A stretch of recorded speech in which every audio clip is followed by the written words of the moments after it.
guys, it's Izzy here, and today we're going to be talking about which books were good enough that I kept them. Kind of controversial, no. So basically, we're going to look at this bookshelf here. This isn't all of my read books, or all, like, I haven't read all of these books on this shelf. And all the books that I have read are not on that shelf. So we're just going to be looking at a few of them, because obviously if we looked at all of them, we would be here all day, because that would be like 300 books, and nobody has time for that. So that only gives us options to do future parts of this video. So if you guys would like to see more videos like this, be sure to give this video a thumbs up. Let's get into it.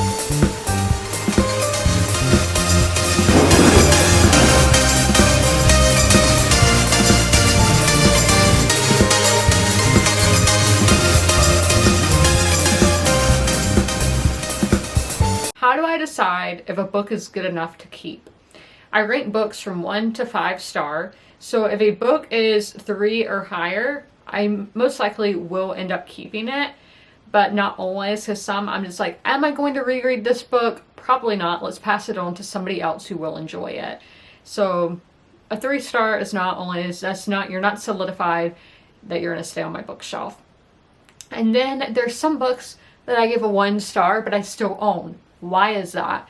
It's because I annotated these books to do a book review on, and honestly I feel like annotations are just so personal that I would feel strange giving it to somebody, because they're, even if it's just donating it to Goodwill and somebody else will read it one day and not know who put those annotations in there, it feels like an invasion of privacy, I guess.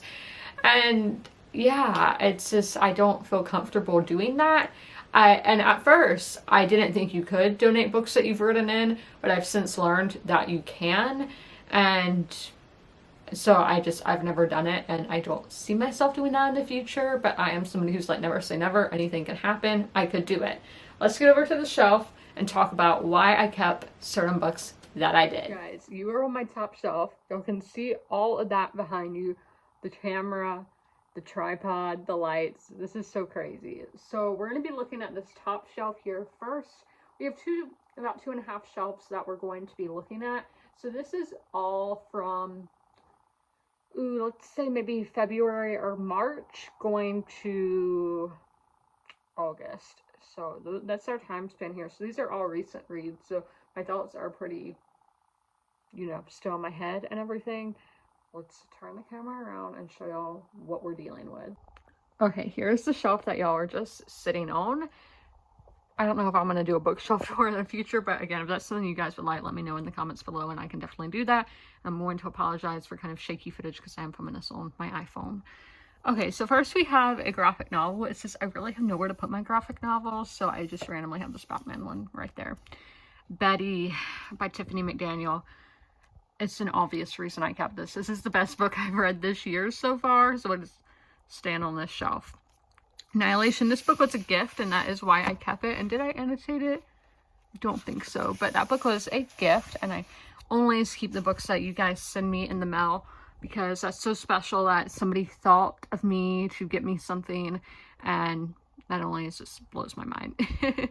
So History of Wild Places. This one is a kind of thriller, but with some other elements thrown in, and I always think reading thrillers again is super interesting, because you know what's going to happen, so you can pick up on those Easter eggs and hints that you maybe missed before. War and Peace. This one was also a gift, and I did annotate it. Celtic Tales is a book I got in Indianapolis last year, and I don't like to part with books that I get when I'm traveling. It's something that I am still learning to do. And this is an Irene solo poetry collection that is very rare to find in the United States, and I loved it. And then My Year of Rest and Relaxation, another book that I absolutely loved. Astoria is a book that I annotated. Taylor Jenkins Reid is one of my favorite authors. Now, this one, yeah, I did really like the chemistry in. World Without End by Ken Follett is one in a series that I am continuing, so I did enjoy.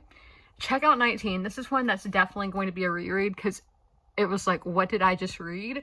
So I think it'll be better reading it more than once. Again, graphic novels, don't know where to put them. Breathless, hated this book, but I annotated it.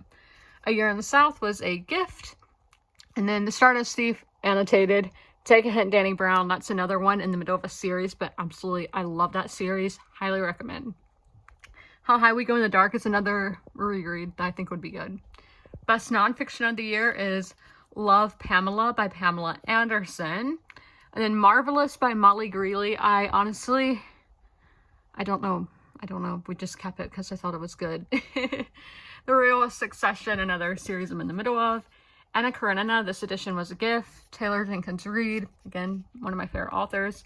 The Medici, love them, and that is going to be such a great book for reference.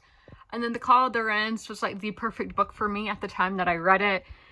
Me by Elton John was a gift from a friend. And then A Man Called Ove. I love Frederick Bachman so much. Have to keep his books. Mary Queen of Scots, another one that will be great for reference, nonfiction. Ghost Ridden, I am keeping for a video, and I did annotate it. Price Guide to the Occult. This is one that is a rarity, that it was a young adult fantasy that I enjoyed. Maybe in Another Life, I was not a huge fan of this book, but Taylor Jenkins Reid. White Fur, beautiful writing. The Actual Star, I did love that book, highly recommend.